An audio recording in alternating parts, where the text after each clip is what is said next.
नाज़रीन, मैं हूं आपकी होस्ट एनिशा और आप देख रहे हैं वीकेंड शाइन विद एनिशा। कैसे हैं आप लोग? ठीक ठाक? मैं भी बिल्कुल ठीक हूं और मेरी दुआ है आप हमेशा हंसते मुस्कुराते रहें, खुश रहें, आबाद रहें और इसी तरह हमारा शो देखते रहें। अच्छा, पता नहीं क्यों मुझे सुबह सुबह जब मैं ऑन एयर होती हूँ तो मेरा दिल करता है मैं मुस्कुराऊँ और अच्छे से मूड से मैं ऑन एयर हूँ, ताकि आप लोग जब सुबह सुबह हमारा शो देखें तो आपका भी मूड अच्छा हो जाए। तो सुबह का आगाज़ आप जब भी करें एक अच्छे मूड से करें और बिस्मिल्लाह करके कलमा पढ़ के अल्लाह से दुआ करके आप करें, ताकि आपका सारा दिन जो है वो अच्छा गुजरे और उसके साथ साथ रहमतें और बरकतें आप पे नाज़िल होती रहें। बात यह है कि और इससे हट के अगर एक चीज़ मैं आज एक बात करना चाहूँ, कुछ हम जिन चीज़ों पे काम कर रहे हैं या जहाँ हम बैठे हुए हैं या जिस लेवल पे बैठे हुए हैं, काफ़ी सारी चीज़ें हमें लोगों से सुनने को मिलती हैं, काफ़ी सारी बातें सुनने को मिलती हैं और काफ़ी सारी चीज़ें हमें सीखने को मिलती हैं। तो मैं हमेशा बहुत सारी चीज़ें देखती थी और देखने के बाद मुझे एक चीज़ सीखने को मिली कि हम लोग कहते हैं कि औरत और मर्द सेम है, उनके हकूक़ बिल्कुल सेम हैं और औरतों में ना कोई औरतों को कम समझे और ना औरतों को बहुत ज़्यादा समझे। ऐसी चीज़ें मैं सुनती थी बहुत, पर मैं आज भी यही समझती हूँ हकूक़ बराबर हैं, सारी चीज़ें हैं। पर एक औरत होने के नाते अगर मैं आज एक बात कहना चाहूँ कि एक कामयाब रिश्ता और एक कामयाब फैमिली और एक घर बनाना और एक अच्छी लाइफ पूरी फैमिली के साथ गुजारना, मैं ये समझती हूँ कि मर्द का तो हाथ उसमें होता ही होता है, पर ज़्यादातर जब वो घर बनते हैं, जब मर्द औरत जो है उस घर को घर बनाए। तो मेरा आज देखने वाली औरतों को ये एक मशवरा है कि अगर लाइफ में कुछ मुश्किलात आती हैं, कोई परेशानी आती है या बहुत सारी चीज़ें फ़ेस करना पड़ती हैं आपको, क्योंकि औरत जो है वो अपना घर, अपना रहन सहन, तरीक़ेकार, सारी चीज़ें छोड़ के एक अलग घर में जब जाती है तो थोड़ा सा मुश्किल ज़रूर होता है। पर औरत को क्यों कहते हैं कि माँ के पाँव के नीचे जन्नत है? क्योंकि औरत जब बेटी है तो आप देखिए कि बेटी का क्या रुतबा है, फिर बहन, फिर उसके बाद बेटी, बीवी, माँ, हर लेवल पे। तो औरत के अंदर बर्दाश्त बहुत ज़्यादा है और होनी भी चाहिए। और आप यकीन करें, किसी भी रिश्ते को जब स्टार्ट में आपकी शादी हो, कुछ इस तरह से हो, वो शुरू का कुछ टाइम होता है, अगर उस टाइम आप संभल के समझ के अगर आप चलें तो आप यकीन करें आगे की ज़िंदगी बहुत खूबसूरत है। और मुझे ऐसा लगता है कि औरत में बर्दाश्त होना लाजमी चीज़ है। रिश्ते तभी कामयाब होते हैं जब ज़्यादा औरत में बर्दाश्त हो। अब हो सकता है काफ़ी लोग या काफ़ी औरतें मुझे देख के कहेंगी कि आज ऐनी ऐसी क्यों बात कर रही है कि औरत को ज़्यादा बर्दाश्त करना चाहिए, औरत को फैमिली बनानी चाहिए। क्यों मर्द नहीं करेगा बर्दाश्त? मर्द को नहीं चाहिए? ज़रूर, मतलब कहने का मकसद ये नहीं है कि औरत छोटी हो जाती है और मर्द बहुत ऊंचा है तो मर्द को ये चीज़ें करने की ज़रूरत नहीं। पर मेरा कहने का मकसद ये है कि एक घर बनाने वाली औरत ही होती है तो औरत को ही ज़्यादा बर्दाश्त करनी पड़ती है। फैमिली को वही जोड़ के रखती है। जब एक माँ मौजूद होती है घर में तो आप यकीन करें सारे बच्चे जुड़े हुए होते हैं एक साथ। और अल्लाह ना करे वो माँ जब घर से जाती है तो फिर नज़र नहीं आता कि बेटा कहीं और रह रहा है, बेटी कहीं और रह रही है, सालों में वो लोग मिलते हैं। तो यही मकसद है कि औरत को घर बनाना चाहिए। मैं सब देखने वाली अपनी बहनों को यह आज मशवरा देना चाहती हूँ और अल्हम्दुलिल्लाह ये चीज़ें सारी मैं अपनी ज़िंदगी में भी ऐड करती हूँ। मैं अपनी फैमिली के साथ भी, अपने दोस्तों के साथ भी, अपने देखने वालों के साथ भी, मैं जिस इदारे में काम कर रही हूँ मैं उन लोगों के साथ भी अच्छा भरपूर तरीके से चलती हूँ, क्योंकि लाइफ आपकी इसी तरह से गुजरती है। अच्छा जी, बहुत सारी आज बातें होगी, वरना सुबह सुबह मैं इतनी सारी बातें इंट्रो में नहीं करती, आप लोगों को पता, पर आज मैंने कर दी। चले जी, इसी के साथ साथ मैं आपको बताती चलूँ हमारे साथ हमारी जो पहली गेस्ट मौजूद है उनको मैं वेलकम करती हूँ अपने शो पे। पीएसपी से उनका ताल्लुक़ है, फौजिया हमीद उनका नाम है। अस्सलाम वालेकुम, कैसी आप? अल्हम्दुलिल्लाह। अच्छा जी, हमारे जो दूसरे गेस्ट हमारे साथ मौजूद हैं तज्ज़िया कार है, उनका नाम है ज़फ़र ख़ान। अस्सलाम वालेकुम, कैसे हैं आप? अच्छा, मैं ज़रूर ये जो इंट्रो में मैंने औरत के लिए इतनी बातें की तो मैं आपसे भी जानना चाहूँगी कि आप क्या समझते हैं कि किस हद तक मैंने बिल्कुल ठीक कहा और नहीं ऐसा नहीं होना चाहिए, मर्द को भी उतना ही साथ देना चाहिए या उतना ही बर्दाश्त करना चाहिए? ये सारी चीज़ें आप ये समझती हैं या ये समझती हैं कि नहीं औरत को ज़्यादा करना पड़ता है? औज़ुबिल्लाहि मिनश्शैतानिर्रजीम, बिस्मिल्लाहिर्रहमानिर्रहीम। सबसे पहले तो बहुत शुक्रिया एनी मुझे अपने प्रोग्राम में मदऊ करने का। दूसरा, जो आपने जो बात की है उससे किसी हद तक मैं बिल्कुल मुत्तफ़िक हूँ, लेकिन कुछ चीज़ें जो हमने ज़िंदगी में सीखी हैं, जो हमने अपनी ज़िंदगी में अप्लाई किए हैं, उसमें ये है कि औरत और मर्द दोनों का अगर घर के लेवल तक हम देखें तो दोनों का किरदार और दोनों की पावर्स जो है ना वो यकसर होनी चाहिए। अगर औरत ही सब कुछ करना शुरू कर देगी तो मेरा नहीं ख्याल कि फिर वो उसकी वो एनर्जी रह जाती है। उसको हमेशा ये फीलिंग्स होनी चाहिए कि चाहे वो ठीक काम कर रही है, चाहे गलत उसने कोई फ़ैसला कर लिया है, उसका हस्बैंड उसके साथ है हमेशा। जब ये फीलिंग्स आ जाती हैं तो औरत की एनर्जी इतनी ज़्यादा बढ़ जाती है कि वो फिर कोई भी काम कर सकती है। मैं अपनी मिसाल दूंगी। आज जो मैं आपके सामने बैठी हुई हूँ और आज जो ज़िंदगी में मैंने इतनी अचीवमेंट्स की हैं, उसके पीछे मेरे पेरेंट्स का तो हाथ है ही है, मेरे हस्बैंड का बहुत ज़्यादा है। He was always supportive. मैंने कोई भी काम करना चाहा तो उन्होंने कहा कि आप मुझसे ये ना पूछिए, मेरा फ़ैसला नहीं पूछिए, आप करें, आप ये काम करें। तो मुझे बड़ी खुशी होती है ये बात करने की कि मैंने जब भी कोई काम किया है और मेरे हस्बैंड की तरफ से मुझे अप्रिसिएशन मिली है, जिसकी वजह से वही कॉन्फिडेंस, वही जो एनर्जी थी वो मैंने अपने बच्चों में भी ट्रांसफ़र की है। और जब मेरी बेटी जा रही थी पढ़ने के लिए तो उन्होंने मुझे ये कहा कि मैंने 5 यूनिवर्सिटीज़ में अप्लाई किया और सब में एडमिशन हो गया, तो मैं किस में जाऊँ? मैंने कहा बेटा आपकी अपनी चॉइस है। और वो गई, अल्हम्दुलिल्लाह उनका फ़ैसला बहुत अच्छा रहा। और जब हम ये सोच लेते हैं ना कि मर्द और औरत, जब बच्चा पैदा होता है तो तब हम उसको एक डिफ़ाइन कर देते हैं कि जी पिंक कलर पहनेंगी तो बच्ची होगी, ब्लू पहनेगा तो बेटा होगा, तो हम वहाँ से उनको सेग्रीगेट कर देते हैं। ये चीज़ नहीं होनी चाहिए। बेटी को अगर अपना शोबा जो है सेलेक्ट करने के लिए उसको भी उतनी ही चॉइस होनी चाहिए जितनी कि बेटे को है। और खाना जब हम खा रहे होते हैं तो माएँ हज़रत जो हैं, ख़ास तौर पे जो खाना आप बेटे को दे रहे हैं वही आप बेटी को भी दें, एनर्जी दोनों को चाहिए। तो आप अगर जब ये घर में इस किस्म का सेटअप होगा तो वो बच्चे आगे निकलेंगे। आज हम कहते हैं कि फ़लाँ का हस्बैंड बहुत सख्त है, बहुत स्ट्रिक्ट है, बहुत डोमिनेटिंग है। असल में कहीं न कहीं उसकी माँ की तरबियत में कमी होती है। तो ये माँओं पे बिल्कुल ये डिपेंड करता है कि वो बच्चे की तरबियत कैसे कर रहे हैं। जो माएँ अपने बच्चों को कॉन्फिडेंस देती हैं, जो माएँ अपने घर में अपनी बेटी की, अपनी उसकी बहन की, उसकी इज़्ज़त सिखाती हैं, वो आगे जाके भी दूसरे की बेटी की भी इज़्ज़त करता है। तो ये बर्दाश्त दोनों तरफ होनी चाहिए। अगर लड़की दूसरे घर में जाती है तो एक लम्हे के लिए आप ये सोचें कि वो पूरी फैमिली को छोड़ के एक दूसरी फैमिली में जा रही है जिसका सेटअप उसको नहीं पता, जिसके खाने का तरीका उसको नहीं पता, जहाँ के तौर तरीके आपको नहीं पता, तो उसमें सबसे ज़्यादा सपोर्टिव उसका हस्बैंड होना चाहिए। हम अक्सर कहते हैं कि सास जो है वो ऐसा नहीं है, उनका काम नहीं है, ये काम हस्बैंड का है। वो उसको समझाए और फिर वो जिस तरह से उसको लेके चलेगा, जिस तरह वो उसकी फैमिली की रिस्पेक्ट करेगा, इसी तरह ख़ातून भी उसकी फैमिली की रिस्पेक्ट करेगी।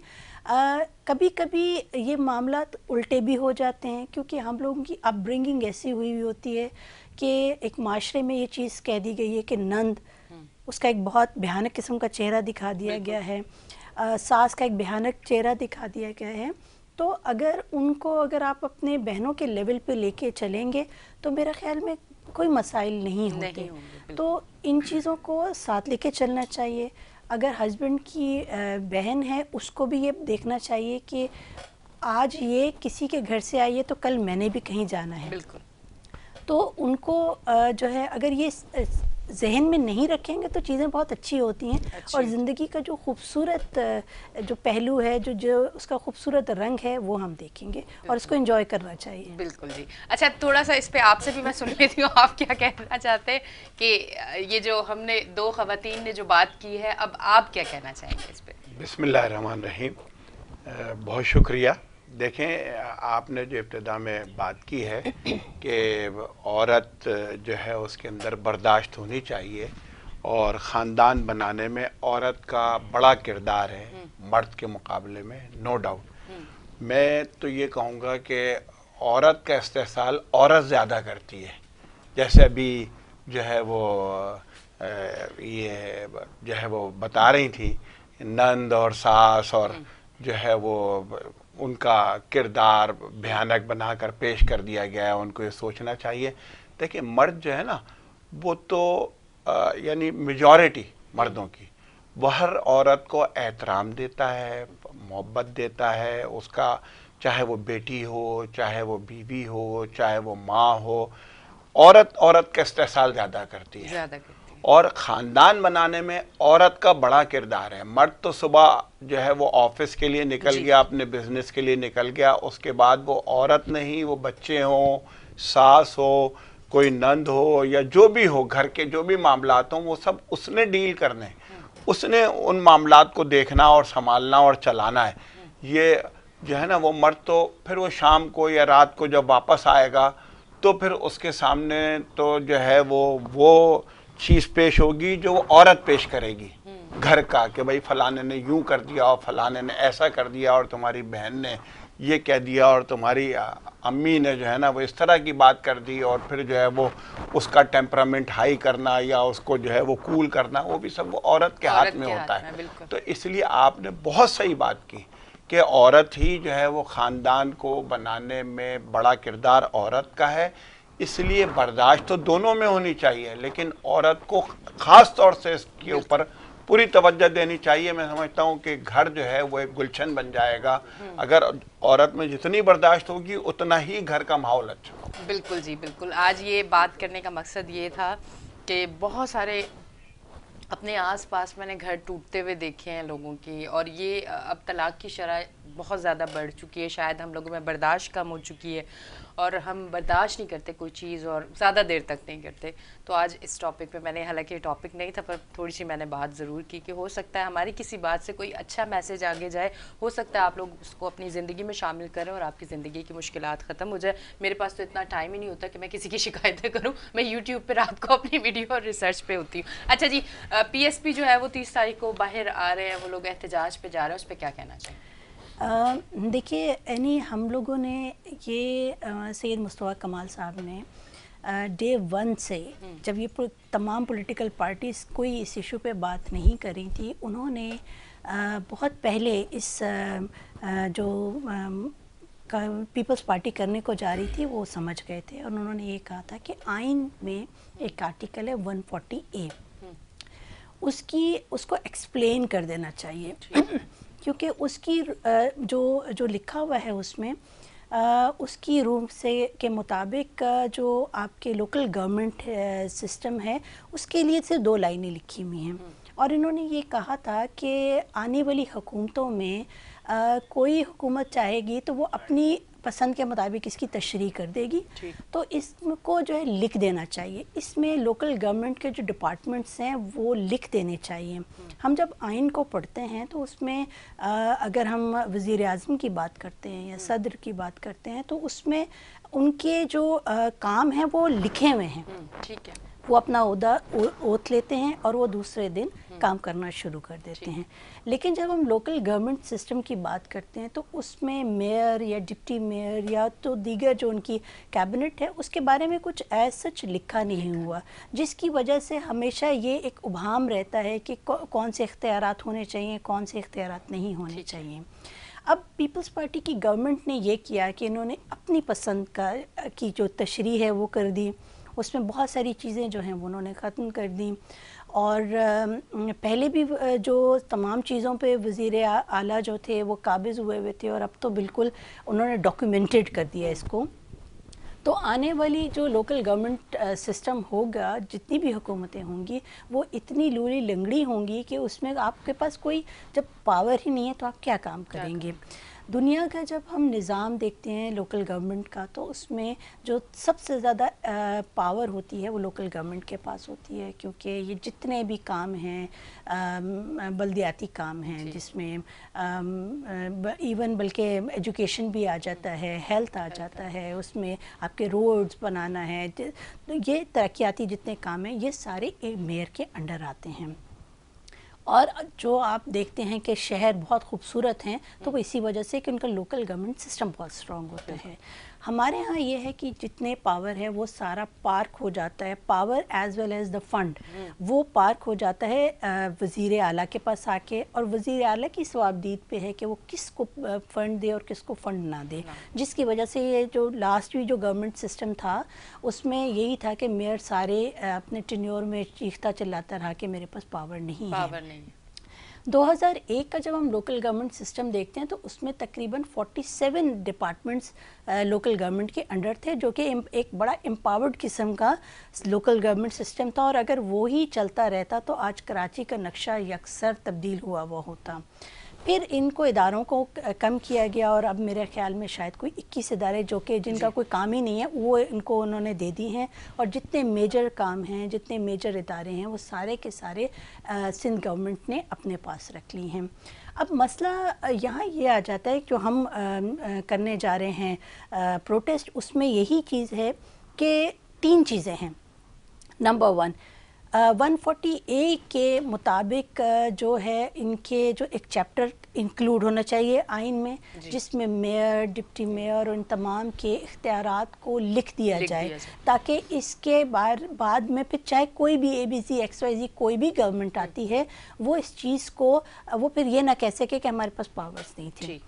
फिर आइन के तहत तमाम सूबों को NFC अवार्ड्स मिलते हैं। उसमें यह है कि अब NFC अवार्ड की भी इन्होंने उसका खून कर दिया है कि जिस तरह की सेंसेस हुए हैं और कराची को और दीगर शहरों को कम गिन दिया गया है, स्पेशली कराची को। तो वो पैसा तो जितना भी मिलेगा वो नाकाफ़ी होगा क्योंकि पॉपुलेशन आपकी ज़्यादा है। खैर बहरहाल NFC के तर्ज पे एक PFC अवार्ड होना चाहिए। जिस तरह जिस फार्मूला से तमाम सूबों को फ़ंड्स मिलेंगे, उसी फार्मूला से जो वज़ीर आला है वो नीचे ये तमाम फ़ंड्स को दे दे ताकि कोई इसमें कोई प्रॉब्लम ही ना रहे। ठीक। उसके बाद तीसरी चीज़ जो सबसे इम्पॉर्टेंट है कि जब आप लोकल गवर्नमेंट सिस्टम ख़त्म होता है, एक आप एडमिनिस्ट्रेटर ले आते हैं और बड़े आराम से उससे काम चलाते रहते हैं। अभी भी जैसे लोग आपका एडमिनिस्ट्रेटर आया हुआ है और काम कर रहा है, तो अगर और किसी को कोई फ़र्क नहीं पड़ रहा, सब अपने अपने काम कर रहे हैं, उनको कोई फ़र्क नहीं पड़ रहा कि लोकल गवर्नमेंट सिस्टम आपके पास इस वक्त मौजूद नहीं है, उसके नुमाइंदे मौजूद नहीं हैं। अगर यही चीज़ हम मरकज़ में करते हैं, आपके जब नेशनल असम्बली और प्रोविंशियल असम्बली जब डिज़ोल्व होती हैं, जब वो ख़त्म होता है उनका टेन्योर, तो आप एक एडमिनिस्ट्रेटर लगा दें और मुल्क का निज़ाम चला लें। तो आप नहीं चलाएंगे ना, उस वक्त तो फिर आपके आइन ख़तरे में पड़ जाएगा और बहुत सारे हालात ख़राब हो जाएंगी, आपकी जमहूरियत ख़तरे में पड़ जाएगी। तो इस चीज़ को हमें इसको डॉक्यूमेंटेड करना पड़ेगा कि हम जो हैं जो ही सिस्टम ख़त्म होता है फ़ौरन आप इलेक्शंस कराएं। एडमिनिस्ट्रेटर को तो इसको वो जो 30 डेज़ या 90 डेज़ का जो है टाइम पीरियड, उसके बाद बिल्कुल फ़ौरन हटा देना चाहिए। अभी ये जो पीपल्स पार्टी जो कर रही है आवाम के साथ। हम यहाँ पे से ब्रेक ले लें क्योंकि मुझे कॉल ब्रेक की मिली हुई 1 मिनट से, फिर यहीं से हम शुरू करेंगे ब्रेक से वापस आके। जी नाज़रीन, लेते हैं एक छोटी सी ब्रेक, मिलते हैं ब्रेक के बाद।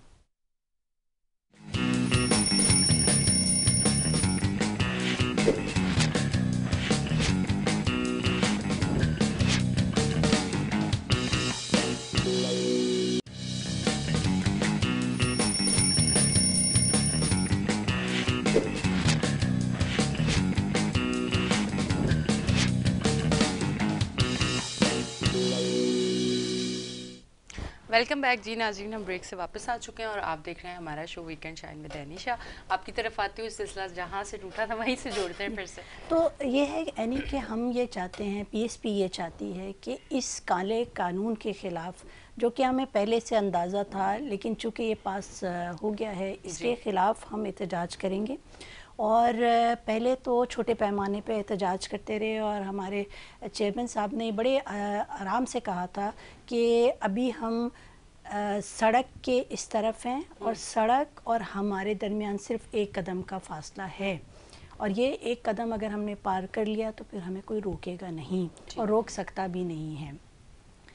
30 को हम भरपूर तरीके से एहतजाज करने जा रहे हैं और इंशाअल्लाह इस एहतजाज का नतीजा मुस्बत निकलेगा। हमारी पूरी कोशिश होगी कि वो आवाम जो कि पिस गई है, ना उसके पास बिजली है, ना गैस है, ना उसके पास नौकरियां हैं, जो महंगाई है उसका तूफ़ान, हर बार एक बॉम्ब जो है उसके ऊपर गिरा दिया जाता है, और ये वही आवाम है जो कि आपको अपने वोटों से ऐवानों में लेके जाती है। आप ऐवानों के मज़े लूटते हैं, आप इंजॉय करते हैं अपने स्टेटस को, और आप जब अवाम में चले जाते तो आप उस अवाम के लिए कुछ भी नहीं करते। तो बिल्कुल हमारी पार्टी अवाम के साथ खड़ी हुई है और हम आखिरी सांसों तक जो है ये काम करते रहेंगे, उनका हक, उनके हकूक़ उनको दिला के रहेंगे, जिसकी वजह से हम लोग अभी जो जमात इस्लामी का जो धरना हुआ था वहाँ भी हम लोग गए। हमने उनसे कहा कि हमारी सपोर्ट, भरपूर सपोर्ट आपके पास है। हमारे वफूद वहाँ गए और मुस्तफ़ा कमाल साहब ख़ुद चल के उनके धरने में गए। तो हम तो तमाम उन पार्टियों के साथ खड़े हो जाएंगे जाके जो कि अवाम की बात कर रहे हैं। और इस वक्त अवाम जो है वो इतनी परेशान है। अगर आप वफाक की बात करते हैं तो वफाक ने भी कोई कमी नहीं छोड़ी और सूबा भी यही काम कर रहा है। बेसिकली बात ये है कि जब आपने किसी कौम को ख़त्म करना होता है तो उससे उसकी उम्मीद छीन लेनी। तो ये काम जो है वफाक ने भी बहुत अच्छी तरीके से कर दिया है और सिंध गवर्नमेंट भी ये करी है, आवाम से उसकी उम्मीद छीन ली है। ठीक। तो इसको चीज़ों को अब आगे लेके चलना पड़ेगा और आवाम को समझना पड़ेगा कि जब तक कैरेक्टर के लोग ऐवान में नहीं आएंगे, जब तक विजनरी लोग ऐवान में नहीं आएंगे, मामला दुरुस्त नहीं होंगे, हालात इसी तरह से रहेंगे। और जो मैं चूँकि सिंध में बैठी हुई हूँ और सबसे ज़्यादा इफ़ेक्टिव हूँ, मैं सिंध की बात करूँगी। जिस तरह से पीपल्स पार्टी ने अपने कार्ड्स प्ले किए हैं, जिस तरह से इन्होंने स्लोली एंड स्टेडली जो साजिशों का ताना बाना बुना है, जिस तरह से इन्होंने कराची को डैमेज करने का ये सोचा हुआ है, हम इनको करने नहीं देंगे। कराची के वारिस अभी ज़िंदा हैं और हम आखिरी सांसों तक ये जंग जो है वो लड़ेंगे और जीत के दिखाएंगे इंशाल्लाह। ठीक है जी, आपकी तरफ आती हूँ। अब आप क्या कहना चाहेंगे? पीएसपी 30 तारीख को बाहर एहतजाज के लिए, तो आपको क्या नज़र आ रहा है? देखिए, ये जो बल्दियाती एक्ट के अंदर जो तरमीम की गई है ना जी, मैं इस पर ये कहना चाहता हूँ कि एक तो जमहूरी हुकूमतें जो है ना वो ये बल्दियाती जो सिस्टम है इसको नाफिज करना ही नहीं चाहती। उनका ट्रैक रिकॉर्ड इस हवाले से ख़राब है जी। अब इस मर्तबा वो इलेक्शन कराने पड़ रहे हैं तो इख्तियारात जो है वो उन्होंने जो है ना वो रूह निकाल ली है और जो है वो एक नाम का इलेक्शन करा के जो है ना वो फर्जी जो है वो काउंसलर और जो है वो मेयर वगैरह जो है वो चाहते हैं कि बस बना दिए जाएं, जो उन्हीं के ताबे हों, जो उन्हीं के अंडर में हों। सारा इंतज़ामी कंट्रोल भी जो है वो सूबे के पास हो और मालियाती कंट्रोल भी जो है वो सूबे के पास हो। उस हवाले से तरमीम की गई। मैं ये कहता हूँ कि मुशर्रफ साहब का जो सिटी गवर्नमेंट का निज़ाम था वो सारी खामियों के बावजूद बहुत बेहतर था और उसी में आप देखें कि नेमतुल्लाह खान साहब हों या मुस्तफ़ा कमाल साहब हों, उन्होंने और सिर्फ कराची नहीं पूरे पाकिस्तान के अंदर जो है वो इस तरह के जो यानी बल्दियाती जो मसाइल हल हुए और जिस तरह के जो काम हुए ग्रास रूट के ऊपर वो उसी सिटी गवर्नमेंट के तहत हुए। उसको मालियाती और इंतज़ामी सारे इख्तियारात मेयर को हासिल थे और अब उसके अंदर मज़ीद बेहतरी होनी चाहिए थी। जितने बड़े शहर हैं और जितने यानी तरक्की याफ्ता शहर हैं, आप देखें न्यूयॉर्क है, उसके मेयर के इख्तियारात आप देख लीजिए, लंदन के मेयर के आप इख्तियारात देख लीजिए, इस्तांबुल के मेयर के आप इख्तियारात देख लीजिए। वो वहाँ पर उन्होंने उसको एक जो है वो बिल्कुल मेगा सिटी जो है अगर है तो उसी हिसाब से उन्होंने उसको मेगा मेट्रोपॉलिटन सिटी के इख्तियारात भी दिए उसके मेयर को, उसकी जो है वो बल्दियाती इदारों को, वहाँ की सिटी गवर्नमेंट को। अब इस वक्त आप देखें कि जमात इस्लामी है वो जो है वो 12-15 रोज़ से जो है सिंध असम्बली के सामने जो है वो धरना दिए बैठी हुई है इसी मसले के ऊपर। और ये बात सही है कि मुस्तफ़ा कमाल साहब ने भी जाकर जो है वो वहाँ यकजहती की है। कल जो है वो दीगर जो पार्टियां हैं उन्होंने भी एहतजाज किया है प्रेस क्लब के ऊपर। तो ये एक सिलसिला तो है कि कराची के जितने स्टेक होल्डर्स हैं वो इस वक्त चाहे वो अलग-अलग कर रहे हों या मिलकर कर रहे हों, लेकिन सब एक ही बात कर रहे हैं कि यहाँ की जो सिटी गवर्नमेंट है उसको बाइख्तियार बनाया जाए।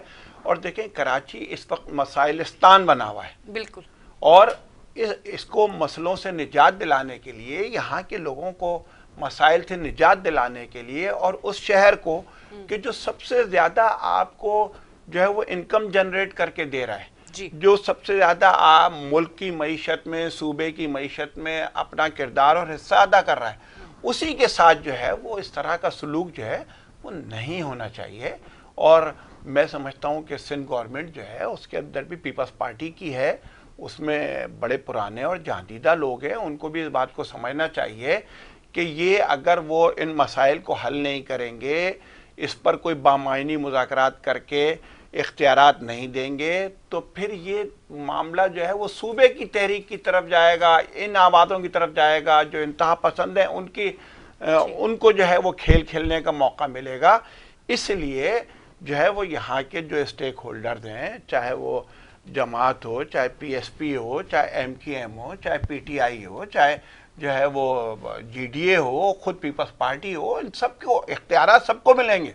हो सकता है ये डायरेक्ट मेयर के इंतखाब की जो बात हो रही है तो उसके नतीजे में यानी अभी से क्या कह सकते हैं, यानी पीपल्स पार्टी का भी हो सकता है, पीटीआई का भी हो सकता है, जमात इस्लामी का भी हो सकता है, कोई और पार्टी भी हो सकती है कि जिसका मेयर मुंतखब हो जाए। इख्तियार आप उसे देंगे नहीं तो उसके नतीजे में क्या होगा, यानी ये तो आप फजूल की एक्सरसाइज, मतलब ओहदा दे दें और सारी चीजें छीन लें तो फिर वो काम किस तरह से फजूल एक्सरसाइज होगी ना। यानी आप इतना जो है वो इलेक्शन भी कराएं और इतना सारा जो है वो सिस्टम बहाल करें, पैसे भी खर्च करें, हासिल वसूल जो है रिजल्ट उसका जो है वो जीरो। तो इसलिए जो है वो इस मामले के ऊपर जो है वो सिंध गवर्नमेंट को और पीपल्स पार्टी के जिम्मेदारान को संजीदगी का मुजाहरा करना चाहिए।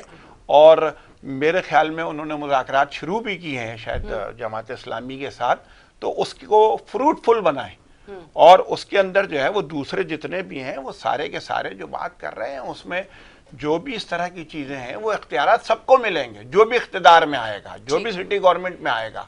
और बड़े शहरों की तरक्की का राज ही यही है। और कराची को भी अगर आपने मसाइल से निकालना है तो आपको ये इख्तियारात देने पड़ेंगे। और इसके लिए जो है वो वाक़तन जो है ये कैंपेन जो है वो वक्त की आवाज़ है, ज़रूरत है, ये मुतालबात जायज़ हैं और इन मुतालबात को मंजूर किया जाना भी ज़रूरी है। ठीक है, बहुत बहुत शुक्रिया। अच्छा, मैं आपकी तरफ आऊँगी, मुझे बताएं आप जब भी घर से बाहर निकलती होंगी, कराची की सूरत हाल, सड़कों की, हर गली में, हर रोड पे, हर एरिए को जब मैं जाके देखती हूँ तो मुझे तो अब पता चलता है कि वाकई जो शोर है, जो आवाज़ें हैं कि कराची जो है वो डूब रहा है, सीवरेज का निज़ाम हमारा ख़राब है, हमारी सड़कें बनने के कुछ टाइम बाद ही अगर आप देखें तो वो ऐसा लगता है कि ये सड़क जो है ये बनी ही नहीं थी। एग्जैक्टली सेम वही सारी चीज़ें हैं। तो आप कराची को अब जो इस तरह से देख रही हैं, आपको क्या लगता है कि मुस्तफ़ा कमाल साहब का जब टाइम था, जब उन्होंने जब काम किया, और मुझे लगता है वो जो काम हुआ हुआ वो उसी टाइम का हुआ हुआ, वही जो नज़र आ रहा है बस वही है। आप क्या समझते हैं कि अगर डोर मुस्तफ़ा कमाल साहब के पास जाती है तो फिर कराची कैसा नजर आएगा? देखिए एनी, जो आपने बिल्कुल ये बात ठीक कही है कि कराची जो है, कराची नहीं कचराची जो है, वो जो कहते हैं ना कि कचरे का ढेर बन गया है, बिल्कुल ऐसा हुआ है। आपको अब तो कराची में घर से बाहर निकलने की भी ज़रूरत नहीं है, हालात ख़राब देखने के लिए आप अपने किचन में चले जाइए, बिल्कुल बिल्कुल, आपको गैस नहीं मिलेगी। बिल्कुल सही। तो आपकी फ्रस्ट्रेशन तो वहाँ से ही शुरू हो रही है। और उसके बाद जब आप बाहर निकलते हैं आपको कचरा नज़र आता है, आप रोड पे जाते हैं आपको ट्रैफिक जैम नज़र आता है, सुबह में जाएं ट्रैफिक जैम है, शाम को ऑफिस से वापस आएँ तो ट्रैफिक जैम है, थोड़ी सी बारिश 5 मिनट की होती है तो वो तालाब आपको एक मंज़र उसका पेश करता है। जहाँ तक मुस्तफ़ा कमाल साहब की बात है, हमारी पार्टी दूसरी पार्टियों से थोड़ी सी मुख्तलिफ है जी। अच्छा, उसको हमें एक चीज़ बिल्कुल समझा देनी चाहिए आवाम को। नंबर 1, हम एथनिक पॉलिटिक्स नहीं कर रहे। हम ये समझते हैं कि कराची इस वक्त सिर्फ एक ज़ुबान बोलने वालों का शहर नहीं रहा, ये एक मेगा सिटी है। और kindly take it as a mega city. इसमें उर्दू बोलने वाले भी हैं, इसमें सिंधी स्पीकिंग भी हैं, इसमें पंजाबी भी हैं, सराइकी भी हैं, पठान भी हैं, बलोच भी हैं, तमाम पूरा एक मिनी पाकिस्तान है।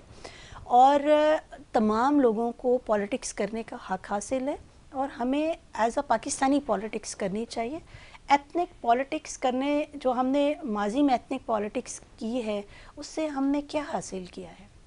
जो मेरी पुरानी जमात थी, हमने क्या हासिल किया? एक कब्रिस्तान बना दिया शहीदों का और इसके अलावा और कुछ नहीं हुआ।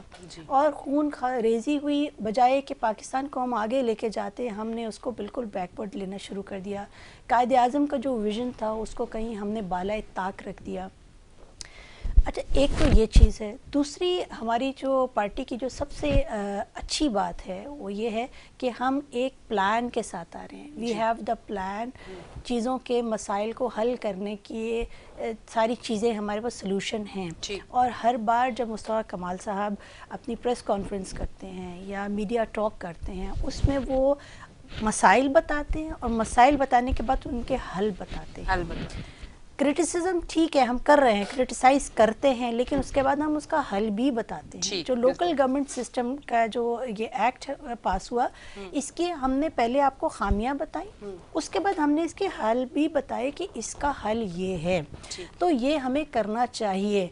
अगर हम ये काम नहीं करेंगे और यही हम डिस्कस करते रहेंगे। अब देखिए 1947 में पाकिस्तान मुआवजे वजूद में आया और आज तक हम ये समझ नहीं पाए कि हमें क्या करना चाहिए, हमारे जो है लोकल गवर्नमेंट सिस्टम का क्या तरीका कार होना चाहिए, उसके प्रो तो वो चीज़ें हम जो हैं उनको हम बजाय के डिस्कस करने के हम अच्छी बातें डिस्कस करें। हम ये बैठ के डिस्कस करें कि हमने अपनी मईशत को आगे कैसे लेके जाना है। हमारे जो 1947 से अब तक जितने शहर हैं, क्या हमने कोई नया शहर जो है वो बनाया है? हम शहरों को, जो छोटे शहर हैं उनको अपग्रेड करें, इंडस्ट्रियलाइजेशन ले करें। तो जब तक इन चीज़ों पे हम नहीं सोचेंगे, हालात नहीं सुधरेंगे। ठीक है जी, बहुत बहुत शुक्रिया, आप दोनों तशरीफ़ लेके आए। हमारे सेगमेंट जो है वो ख़त्म हो चुका है और नाजरीन, आप 11 बजे तक हमें लाइव देखेंगे। अभी हम जाएंगे एक छोटी सी ब्रेक पे, वापस आएंगे ब्रेक से।